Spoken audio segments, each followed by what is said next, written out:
In 1992, the Philippines not only qualified for the Little League World Series for the first time in history, they won it in convincing fashion. This was the first team sports world championship in Philippines history, and the kids were rewarded with cash prizes from their mayor, local business owners, and received 1 million Filipino pesos from the president. Unfortunately, this team may have been the most blatant cheaters in youth sports history. According to a series of exposés written in a Filipino newspaper, not a single person on this team was eligible to participate, including the coaches, and to this day, they fielded the oldest known players to ever participate in the Little League World Series. But fielding overage players might have been the least serious infraction this team was accused of, because this scandal involved a plan that spanned months, involved government officials, fraud, identity theft, and bribery. Since then, even more cheating has occurred that was so bad the Philippines as a country was banned from Little League, causing a full-out war between the public and the journalists who reported on these accusations, which resulted in death threats, attempts to exile them, powerful people calling for their executions, and one reporter was literally chased out of the country. But despite the evidence of coordinated cheating, why some to this day believe that this team was innocent, and Little League's decision to strip them of their title was done solely based on a technicality that had nothing to do with cheating, but because racist Little League officials could not stand losing to a small fishing village from the Philippines.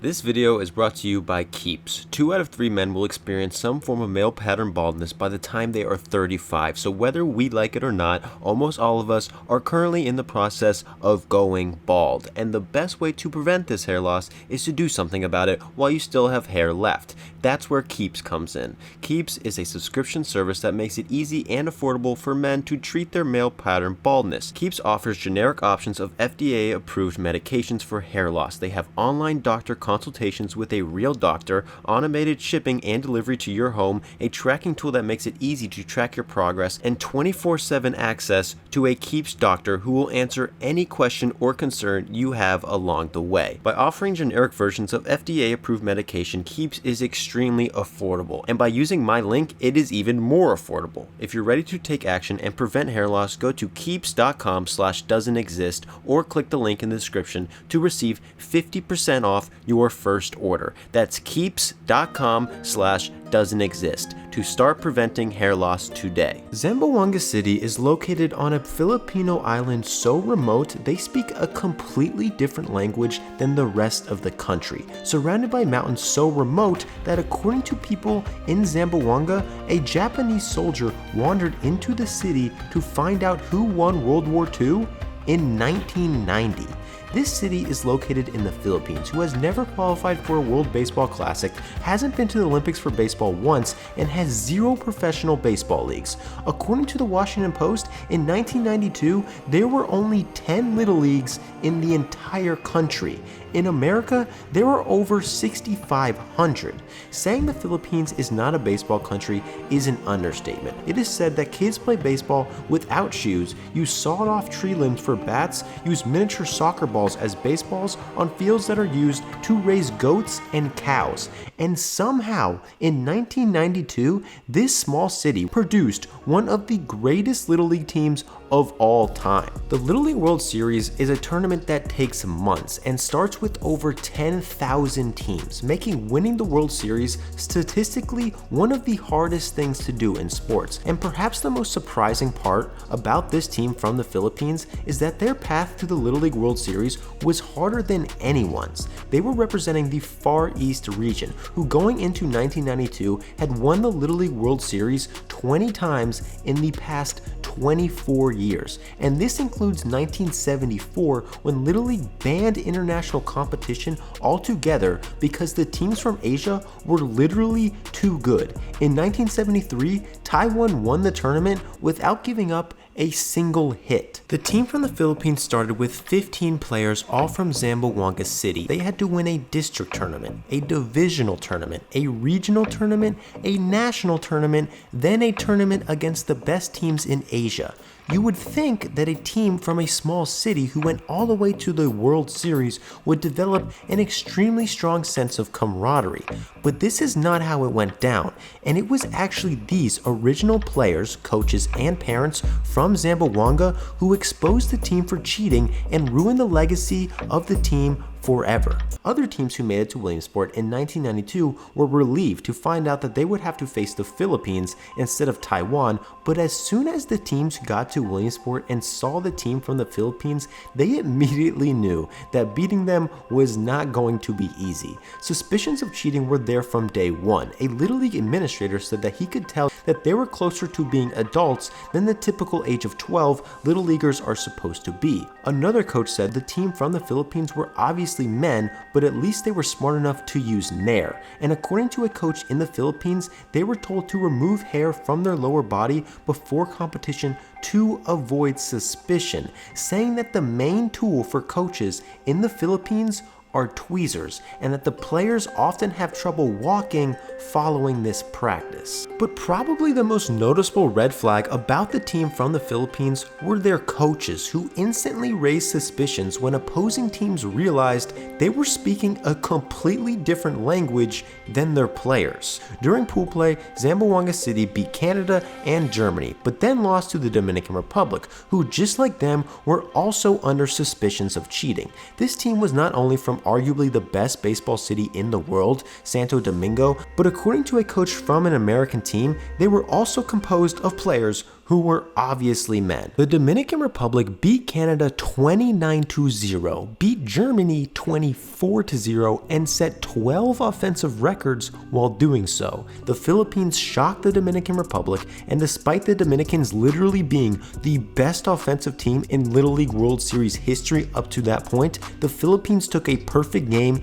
into the final inning and ended up winning 5-1. Although baseball wasn't exactly its national pastime, this game became a big deal, especially in Zamboanga, where stories of church bombings and local conflicts between Catholics and Muslims were dominating headlines. The people of Zamboanga, local officials, and the Filipino government all saw this as an opportunity to erase all the bad publicity the city and country was getting. And this incentive is what may have led two adults in positions of power to conspire in ways that made this team known for conducting the most intense and extensive cheating scandal in Little League history. But at this point, cheating rumors were confined to players and coaches. To everybody else in the world, the Philippines had a chance to pull off one of the most unexpected feats in sports, and the only team in their way was Long Beach Little League. This team is still considered one of the best Little League teams of all time. They would go on to be the only team from America to win back-to-back World Series, and had Little League superstar and future Major Leaguer Sean Burroughs, who in 1993 not only became the only U.S. player to ever throw back-to-back no-hitters, he hit 3 home runs in the World Finals to win the championship. The United States thought that since they were playing the Philippines and not Taiwan, Japan, or Korea, that they had an extremely good chance of winning. Until the first inning, when the Philippines leadoff hitter walked and their next hitter hit a home run. Within 3 minutes of the game starting, they were up 2-0 and ended the first inning up 7-0. The game was pretty much over, and Long Beach hadn't even had a chance to hit yet. The game ended 15-4, and to show just how dominating this team from the Philippines was, the best pitcher they had for the championship game didn't even pitch because he was sick. The team from the Philippines were days away from an article being released which may have ruined their lives forever. But in the meantime, they returned home and were greeted as heroes. Schools in Zamboanga were canceled, and the children and locals lined the streets for miles. The players themselves were given many gifts from many powerful people. Some of them include over $400 each from the mayor of Zamboanga, scholarships to a local computer school, a local congresswoman also gave players a cash reward, and the president of the Philippines himself signed a check to the team for 1 million Filipino pesos, which today is worth about 80,000 US dollars. And unlike how most kids in America would have spent this money, the kids in Zamboanga used this money to buy BMX bikes, cows and supplies to help their parents with their local shops and farms. And these gifts meant to reward the players in the long run may have been what ruined their legacy forever. 6 days after the championship game, while the players were enjoying parades and gifts, writer Al Mendoza published an article in the Philippine Daily Inquirer, an article that put his life and the life of several other journalists in serious danger. The article cited several letters written to the paper questioning the ages of several players, claiming that 2 of them were in their 3rd year of high school competing against 12-year-olds. The letters also accused over half the team of being overaged. The article written by Mendoza didn't offer any significant proof. It basically just acknowledged the fact that many people had become very suspicious of the team's eligibility. Nonetheless, it created a domino effect that brought the entire team down, because 2 weeks after the article was published, Little League started their own investigation and officially stripped the Philippines of their title. But Little League did not take away this championship solely because a few players were overaged. They discovered a system of cheating, bribery, and fraud organized by officials that was so intense it could probably put some people in jail.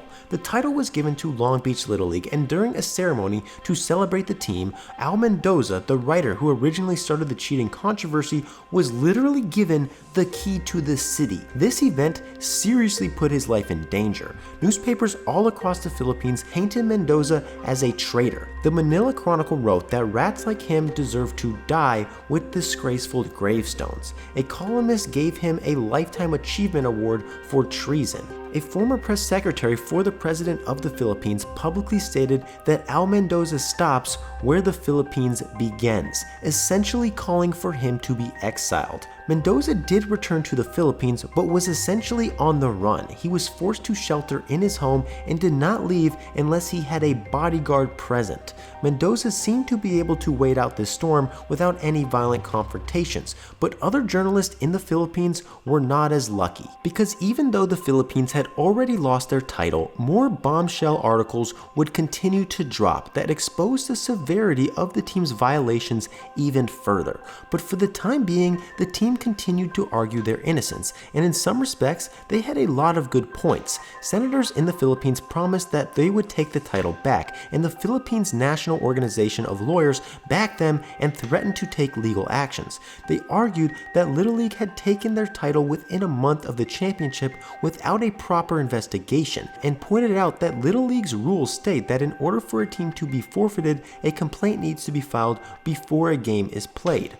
But even though some of the coaches had expressed suspicions of Zamboanga, no complaint was ever filed. They argued that suspicions of overage players in Little League were not new, and teams from Taiwan and the team from the Dominican Republic were constantly being accused of cheating, but investigations never occurred. So why was the team from Zamboanga being singled out? The Little League district administrator for the Philippines gave up his position in protest, saying that Little League couldn't stand losing to Filipinos and basically scrounged around for reasons to disqualify them because they were embarrassed. Zamboanga City Little League stated that Americans seek to revise the rules that only serve themselves, establishing their artificial supremacy. And a journalist compared the scandal to the Vietnam War, saying that the Americans could not prevail, so they declared themselves the press release winners. However, Little League were not the only ones calling for the Philippines to get their title taken away. It was actually the players, parents, and coaches inside Zamboanga who felt like they were the biggest victims of the league's cheating and told their stories to reporters to uncover the full extent of the scandal. 2 months after Little League stripped the Philippines of their title, the Philippine Daily Inquirer began publishing a 6-part expose that covered the entire scandal from its beginning. These articles were more in-depth and offered more evidence than the article that originally started the controversy. It also produced a lot more real-life consequences for the writers who worked to tell the entire story.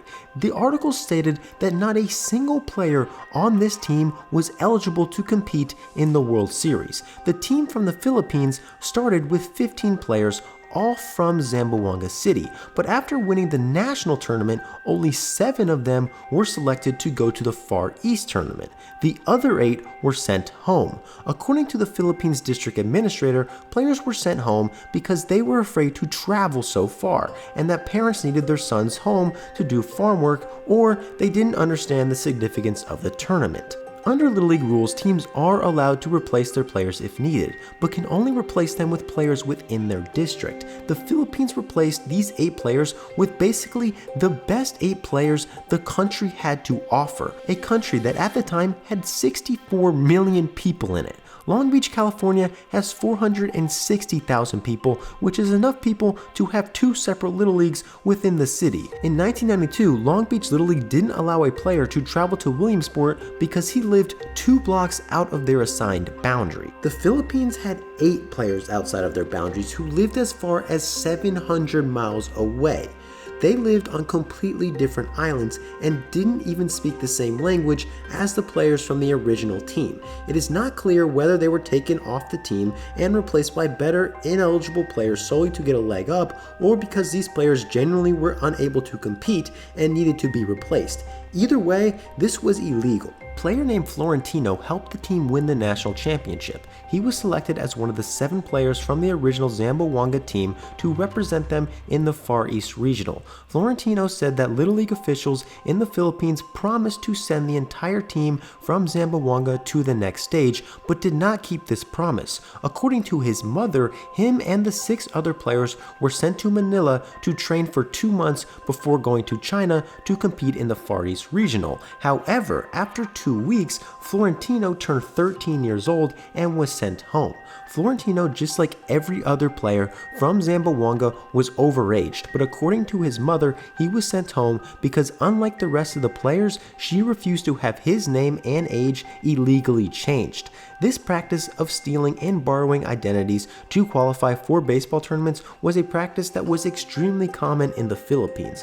They would simply just use the birth certificate of a younger person from their local area and then pretend to be them while they played baseball. The names you see on the Philippines roster are not the names of the people on the field. These are the names of random children in the Philippines who allowed older players to have their birth certificates. Jamar Alfaro was a 13-year-old kid in Zamboanga. The person playing in the Little League World Series was his cousin, who was actually 16 years old. Ignacio Ramacho was a 12-year-old in Zamboanga who was only in 3rd grade because he kept dropping out of school. His identity was borrowed by a 13-year-old who was the starting pitcher in the Little League final. Marlon Pantaleon was actually his brother Melvin, who was 14. Expedito Alvarez Jr. is a 12-year-old boy. The person imitating him was 15. Ricardo Marcos and Alan Baton were both 14 years old and already in high school.